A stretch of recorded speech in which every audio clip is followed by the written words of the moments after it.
بسم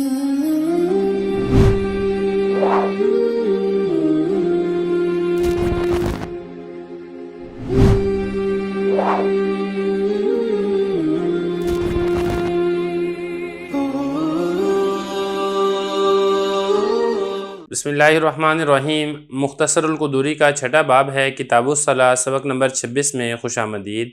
آج کے سبق کے اندر ہم سجود تلاوت کے بارے میں مسائل پڑھیں گے۔ عبارت دیکھ لیں، ترجمہ کرتے ہیں اور آخر میں اس کی تشریح کرتے ہیں۔ فی القرآن 14 سجدۃ فی آخر الاعراف وفی الرعد وفی النحل وفی بنی اسرائیل ومریم والاولی فی الحج والفرقان والنمل والف لام تنزیل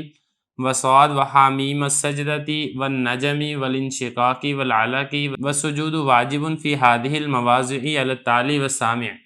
سواء قصد سماع القرآن او لم یقصد، فاذا تلا الامام آیت السجدتی سجدها وسجد الماموم معه، فان تلا الماموم لم يلزم الامام ولا الماموم السجود،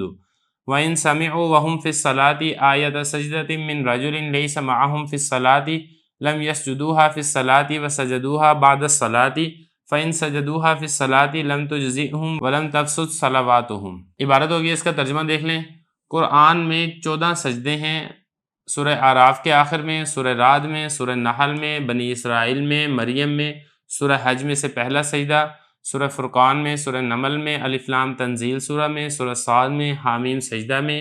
سورہ نجم میں، سورہ انشقاق میں، سورہ علق میں۔ اور سجدے کرنا واجب ہیں ان تمام جگہوں میں، پڑھنے والے پر بھی اور سننے والے پر بھی۔ برابر ہے کہ قرآن مجید سننے کا قصد کیا ہو یا نہ قصد کیا ہو۔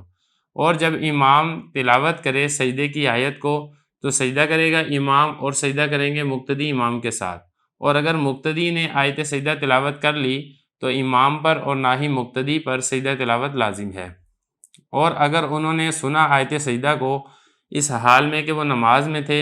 ایسے شخص سے جو ان کے ساتھ نماز میں نہیں تھا، تو وہ سجدہ نہیں کریں گے نماز میں، اور سجدہ کریں گے نماز کے بعد۔ اگر انہوں نے سجدہ کر لیا نماز میں تو کافی نہیں ہوگا ان سے، اور ان کی نماز بھی فاسد نہیں ہوگی۔ دیکھیں، یہاں سے بتا رہے ہیں کہ قرآن مجید میں 14 سجدے ہیں۔ پہلا سجدہ جو ہے وہ سورہ اعراف کے آخر کے اندر ہے، یعنی جب بھی آپ یہ والی آیت سجدہ پڑھیں گے تو پھر جیسا کہ آگے آ رہا ہے، حکم آگے آ رہا ہے، یہاں پہ بتانے کی ضرورت نہیں ہے۔ سورہ رعد میں بھی سجدہ ہے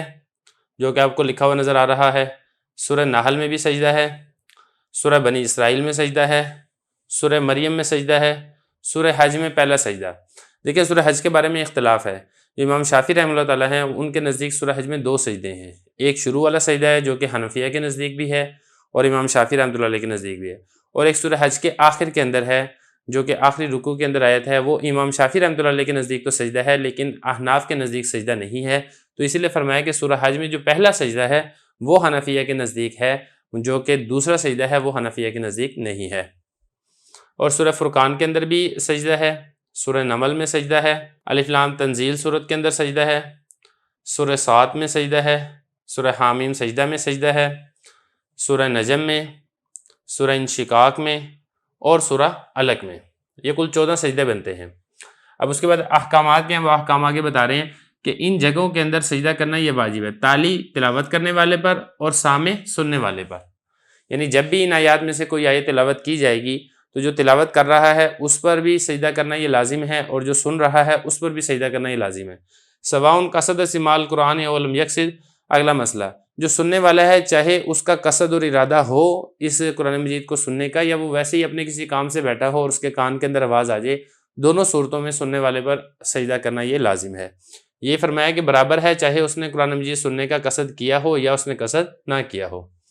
اب اس کے بعد اگلا مسئلہ یہاں پر یہ ہے کہ امام نے نماز کے اندر آیت سجدہ تلاوت کر لی، تو جب امام نے نماز کے اندر آیت سجدہ تلاوت کی ہے تو امام پر اور مقتدی دونوں پر سجدہ تلاوت کرنا یہ لازم ہوگا، جیسا کہ آپ نے دیکھا ہوگا کہ تراویحوں کے اندر اسی طریقے سے ہوتا ہے کہ امام یہ بھی سجدہ کرتا ہے اور جو مقتدی ہیں وہ بھی امام کی اقتداء کے اندر سجدہ کرتے ہیں۔ یہ فرمایا کہ جب امام نے آیت سجدہ تلاوت کر لی سجدہ، تو امام سجدہ کرے گا آیت تلاوت پر، وسجد الماموم معہ، اور معموم یعنی جو مقتدی ہیں وہ بھی امام کے ساتھ سجدہ کریں گے۔ لیکن اس کے برعکس نہیں ہے، اگر مقتدی نے نماز کے اندر امام کی اقتداء میں آیت سجدہ تلاوت کر لی تو پھر مقتدی کی آیت سجدہ تلاوت کرنے کی وجہ سے امام اور مقتدی دونوں پر سجدہ کرنا یہ لازم نہیں ہوگا۔ عام طور پر یہ مسئلہ تب پیش آتا ہے تراویح کے اندر بعض اوقات حافظ کو غلطی لگ جاتی ہے اور جو پیچھے سے جو سامع ہوتا ہے وہ غلطی بتاتا ہے، تو اس غلطی بتانے میں بعض اوقات آیت سجدہ یہ والا بھی پڑھ لیا جاتا ہے، لیکن اس کے پڑھنے سے امام اور مقتدی دونوں پر سجدہ یہ لازم نہیں ہوگا۔ یہ فرمایا اگر مقتدی نے آیت سجدہ تلاوت کی تو امام اور مقتدی دونوں پر السجود لازم نہیں ہوگا، آیت سجدہ لازم نہیں ہوگا، یہ لم یلزم اس کا فاعل ہے السجود۔ اگلا مسئلہ، امام اور مقتدی دونوں نے آیت سجدہ سنی ہے ایسے شخص سے جو کہ نماز سے باہر ہے، تو نماز سے باہر ہے تو ان پر امام پر اور مقتدی پر آیت سجدہ سننے کی وجہ سے سجدہ کرنا تو لازم ہے، لیکن نماز کے اندر نہیں، بلکہ نماز سے فارغ ہو کر یہ سجدہ کریں گے، اور اگر انہوں نے نماز کے اندر ہی سجدہ کر لیا تو پھر جو ان کے ذمہ لازم تھا سجدہ کرنا وہ لازم ان کے ذمہ سے نہیں اترے گا، اور ان کو بعد میں دوبارہ سجدہ کرنا یہ لازم ہوگا، لیکن نماز کے اندر فرق نہیں ہوگا، نماز ان کی درست ہو جائے گی۔ دیکھیں ذرا، وَإِن سَمِعُوا، اور اگر انہوں نے سنا ہے آیت سجدہ کو اور یہ نماز کے اندر ہے، آیت سجدہ کو سنا من رجل ایسے شخص سے لیس معہم فی الصلاۃ جو نماز میں نہیں تھا ان کے ساتھ، تو یہ لوگ نماز کے اندر سجدہ نہیں کریں گے، وسجدوها بعد الصلاۃ، اور نماز کے بعد سجدہ کریں گے، اور اگر انہوں نے نماز کے اندر سجدہ کر دیا تو ان کے لیے کافی نہیں ہوگا، جائز نہیں ہوگا ان سے،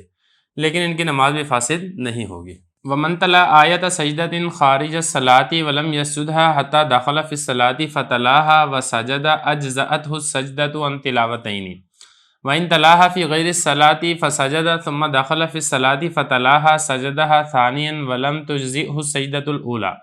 وَمَنْ كَرَّرَ تِلَاوَةَ سَجْدَةٍ وَاحِدَةٍ فِي مَجْلِسٍ وَاحِدٍ أَجْزَأَتْهُ سَجْدَةٌ وَاحِدَةٌ، وَمَنْ أَرَادَ السُّجُودَ كَبَّرَ وَلَمْ يَرْفَعْ يَدَيْهِ وَسَجَدَ ثُمَّ كَبَّرَ وَرَفَعَ رَأْسَهُ وَلَا تَشَهَّدَ عَلَيْهِ وَلَا سَلَامَ۔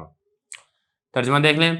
اور جس شخص نے آیت سجدہ تلاوت کی نماز سے باہر اور اس نے سجدہ نہیں کیا یہاں تک کہ نماز میں داخل ہو گیا، پھر اس نے آیت سجدہ تلاوت کی اور سجدہ کر لیا، تو یہ سجدہ کافی ہوگا دونوں تلاوتوں سے، اور اگر اس نے آیت سجدہ تلاوت کی نماز سے باہر، پھر اس نے سجدہ کر لیا، پھر نماز میں داخل ہوا، پھر اس نے آیت سجدہ تلاوت کی اور سجدہ کیا دوسری مرتبہ، تو یہ کافی نہیں ہوگا پہلا سجدہ۔ اور جو شخص ارادہ کرے گا سجدہ کرنے کا، تکبیر کہے گا اور اپنے ہاتھوں کو نہیں اٹھائے گا اور سجدہ کرے گا، پھر تکبیر کہے گا اور اپنے سر کو اٹھا لے گا، اور نہ تو اس پر تشہد ہے اور نہ ہی اس پر سلام ہے۔ سجود تلاوت سے متعلقہ کچھ احکام ہم نے پڑھ لیے تھے، کچھ احکام اس کے اندر بھی ذکر کیے جا رہے ہیں۔ پہلا حکم حضرت نے یہ ذکر کیا ہے، ایک آدمی نے آیت سجدہ کو تلاوت کی نماز سے باہر، آیت سجدہ تلاوت کر لی اور اس نے سجدہ تلاوت ادا نہیں کی، پھر اس نے نماز شروع کر دی اور نماز میں اس نے دوبارہ آیت سجدہ کی تلاوت کر لی۔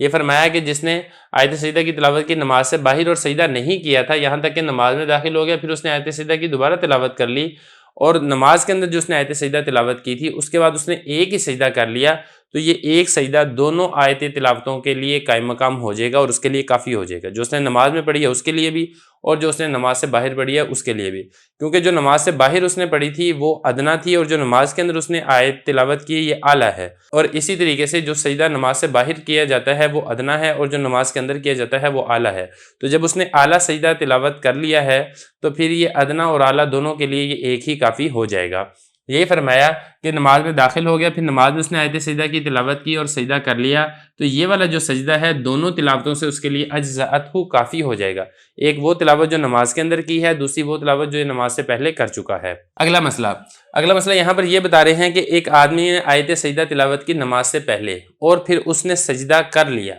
اب اس نے سجدہ کر لیا، پھر وہ نماز کے اندر داخل ہو گیا اور نماز میں داخل ہونے کے بعد اس نے دوبارہ آیت سجدہ کی تلاوت کر لی، تو اب اس کو دوبارہ سجدہ کرنا پڑے گا، یہ جو اس نے نماز کے اندر تلاوت کی اس وجہ سے، جو نماز سے پہلے وہ سجدہ کر چکا ہے یہ سجدہ نماز سے پہلے والی آیت کے لیے تو کافی ہے لیکن اس آیت کے لیے کافی نہیں ہے جو وہ نماز کے اندر پڑھ رہا ہے۔ وجہ یہ ہے کہ وہ ادنا ہے اور یہ اعلیٰ ہے، ادنا اعلیٰ کے قائم مقام نہیں ہو سکتا، اعلیٰ ادنا کے قائم مقام ہو سکتا ہے۔ یہ فرمایا کہ اگر اس نے آیت سجدہ کی تلاوت کی ہے نماز سے علاوہ میں، نماز سے باہر، پھر اس نے سجدہ کر لیا، پھر نماز میں داخل ہوا، فتلاہا، پھر اس نے آیت سجدہ کی دوبارہ تلاوت کی، سجدہا ثانیاً، تو وہ دوسرا سجدہ بھی کرے گا، یہ جو دوسرا سجدہ ہے یہ نماز والی تلاوت کے مقابلے میں ہوگا، ولم تجزئہ السجدۃ الاولیٰ، اور جو پہلا سجدہ ہے وہ اس دوسری آیت کے لیے کافی نہیں ہوگا، وہ آیت جو اس نے نماز کے اندر تلاوت کی ہے۔ اس کے بعد اگلا مسئلہ، ایک آدمی نے ایک ہی آیت سجدہ کو بار بار دہرایا ہے ایک ہی مجلس میں، مطلب ایک ہی جگہ پر وہ بیٹھا ہوا تھا اور وہ ایک ہی آیت سجدہ کو بار بار دہراتا جا رہا ہے، تو پھر اس صورت کے اندر ایک ہی سجدہ اس کے لیے کافی ہے، چاہے وہ سجدہ ایک مرتبہ پڑھنے کے بعد کر لے یا پھر وہ بار بار دہرانے کے بعد آخر میں ایک سجدہ کر لے، تب بھی یہ ایک ہی کافی ہے۔ فرمایا کہ جس شخص نے آیت سجدہ کا تکرار کیا، ایک ہی آیت سجدہ کا ایک ہی مجلس میں، اجزأتہ سجدۃ واحدہ، تو ایک ہی سجدہ اس کے لیے کافی ہے، اس کو ایک سے زیادہ سجدہ کرنے کی ضرورت نہیں۔ عام طور پر یہ ہوتا ہے ان بچوں کے لیے جو حفظ کر رہے ہوتے ہیں، تو جب وہ حفظ کر رہے ہوتے ہیں تو پھر وہ آیت کا بار بار دہراتے ہیں اس کو یاد کرنے کے لیے، تو ان کے ذمہ ایک ہی سجدہ ادا کرنا یہ لازم ہوتا ہے۔ اب اس کے بعد آگے جو سجود تلاوت ہیں، اس سجدہ کرنے کا طریقہ بتایا جا رہا ہے کہ آپ نے سجدہ کیسے کرنا ہے۔ دیکھیں یہ جو آپ نے سجدہ کرنا ہے اس کا طریقہ یہ ہے، فرمایا کہ وَمَنْ أَرَادَ السُّجُودَ، جو شخص سجدہ کرنے کا ارادہ کرے گا، کبّر، تکبیر کہے گا، اور ہاتھوں کو نہیں اٹھانا، آپ نے رفع یدین نہیں کرنے، آپ نے تکبیر کہہ کے آپ نے سجدے میں چل جانا ہے، اور وہاں پہ آپ نے سجدے کی تسبیحات پڑھنی ہے اور تکبیر کہہ کے آپ نے اٹھ جانا ہے۔ اگر آپ بیٹھے ہوئے ہیں تو بیٹھے بیٹھے ہی آپ سجدے کے اندر چلے جائیں اور اٹھ جائیں تب بھی ٹھیک ہے، اور اگر آپ بیٹھے ہوئے ہیں اور آپ کھڑے ہو کر پھر آ جاتے ہیں سجدے میں اور اٹھ جاتے ہیں تو تب بھی درست ہے، لیکن بہتر یہ ہے کہ آپ کھڑے ہوں اور کھڑے ہونے کے بعد آپ تکبیر کہہ کے سجدے میں جائیں اور سجدے کی تسبیحات پڑھ کے پھر تکبیر کہہ کے آپ کھڑے ہو جائیں۔ یہ فرمایا کہ جو شخص سجدہ کے ارادہ کرے گا وہ تکبیر کہے گا لیکن اپنے ہاتھوں کو نہیں اٹھائے گا، اور سجدہ کرے گا، پھر تکبیر کہے گا اور اپنے سر کو اٹھا لے گا۔ تو اس کے اندر نہ تو تشہد پڑھنا ہوتا ہے اور نہ ہی سجدہ کرنے کے بعد آپ نے سلام پھیرنا ہے، نہ تشہد بھی نہیں آپ پڑھیں گے اور سجدہ کرنے کے بعد آپ دونوں طرف یا ایک طرف سلام بھی آپ نہیں پھیریں گے۔ تو یہاں تک ہمارا سجود تلاوت والا باب ہے جو کہ مکمل ہو گیا ہے۔